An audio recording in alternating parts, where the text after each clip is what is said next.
ప్రతిపక్ష నాయకుడు విరుచుకుపడ్డారు. మంత్రి గారి కుటుంబాన్ని అవమానించడం అమానుషమంటూ నిప్పులు చెరిగారు. ప్రతిపక్ష నాయకుడి మాటల్ని లైవ్ లో చూద్దాం. అవునండి, మంత్రి తప్పు చేస్తారు, మీ ఇష్టం వచ్చినట్టు ప్రవర్తిస్తారా? మంత్రి ఫ్యామిలీ ఏం పాపం చేసింది? వాళ్ళని రోడ్డెక్కి అవమానిస్తారా? బాత్రూమ్ తాళాలు వేస్తారా? ఆ గవర్నమెంట్ తప్పు చేయదా? తప్పు చేసి అసెంబ్లీకి తాళాలు వేస్తున్నారా? సెక్రటరీ తాళాలు వేస్తారా? అలా మాట్లాడితే కుదరదు. కామన్ మ్యాన్ ని లైన్ లోకి వచ్చి మాట్లాడమనండి.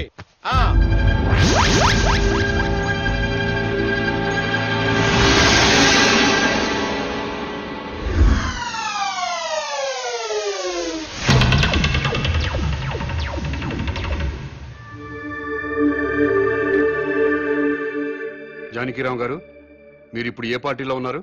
మాతృదేశం పార్టీలో అండి. ఎలక్షన్ టైంలో ఈ పార్టీని వదిలి ఇంకో పార్టీలోకి వెళ్ళినట్టున్నారు. అవునండి. ఏ పార్టీ సార్ అది? స్టార్ పార్టీలోకి జంప్ అయ్యారు సార్. దేనికి మారారు సార్? ఆ పార్టీ అధినేతకి ప్రజాబలం ఉంది, యూత్ బలం ఉంది, కొత్త పార్టీ. పైగా నేను సీనియర్ మోస్ట్ మెంబర్ ని, మినిస్టర్ కొట్టే అవకాశం కూడా ఉంది.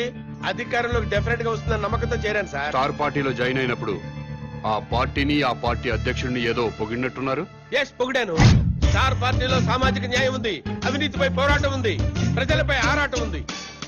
పార్టీ అధ్యక్షుడు నీతిమంతుడు. మాతృదేశం పార్టీ నుంచి బయటకు వచ్చినప్పుడు ఆ పార్టీని, ఆ పార్టీ అధ్యక్షుడిని ఏదో తిట్టినట్టున్నారు. తిట్టాను. మాతృదేశం అంతా వన్ మ్యాన్ షో సార్. అక్కడ ఆయన ఒక్కడే కింగ్ సార్. అందుకే బయటకు వచ్చాను సార్. సీనియర్లకు విలువ లేదు, జూనియర్లకు తావు లేదు, వెన్నుపోటు రాజకీయాలు. ఎలక్షన్ తర్వాత స్టార్ పార్టీ నుంచి ఎందుకు బయటకు వచ్చారు సార్? ఎలక్షన్స్ జరిగినాయి, పార్టీ పోయింది, గ్లామర్ పోయింది, ఇంకక్కడుండి మేము చేసేదే ఉంది. అందుకనే స్వగృహ ఆపరేషన్ తో మాతృదేశంలో చేరిపోయాం. స్టార్ పార్టీ నుంచి బయటకు వచ్చినప్పుడు ఆ పార్టీని, ఆ పార్టీ అధ్యక్షుడిని ఏదో తిట్టినట్టున్నారు. తిట్టేశా. స్టార్ పార్టీ అధ్యక్షుడు అవినీతి పరుడు, కులం పిచ్చి, వర్గం పిచ్చి, పార్టీ టికెట్లు అమ్ముకున్నారు. నిజంగా స్టార్ పార్టీ అధ్యక్షుడికి కులపిచ్చి ఉందా సార్? లేదు సార్. డబ్బులు తీసుకుని ఎమ్మెల్యే టికెట్లు అమ్ముకున్నారా సార్? లేదు లేదే. నిజంగా స్టార్ పార్టీ అధ్యక్షుడు అవినీతి పరుడా సార్? No no no.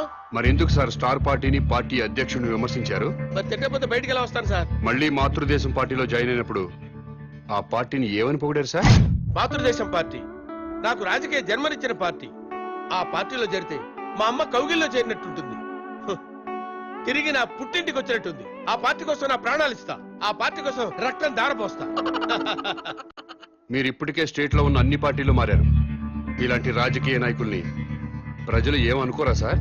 ఏంటి సార్ జనం గురించి మాట్లాడతారు? వాళ్ళు ఏంటనుకున్నారు సార్? మందు పోయిస్తే ఓట్లేస్తారు సార్, డబ్బులు ఇస్తే ఓట్లేస్తారు సార్, క్యాస్ట్ ని బట్టి ఓట్లేస్తారు సార్. ఒక అభ్యర్థి గుణాన్ని బట్టి ఎవరైనా ఓట్లేస్తారా సార్?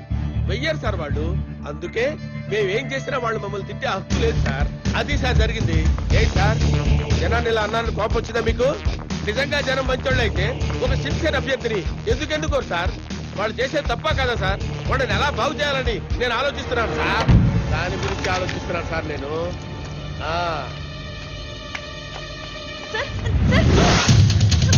అమ్మా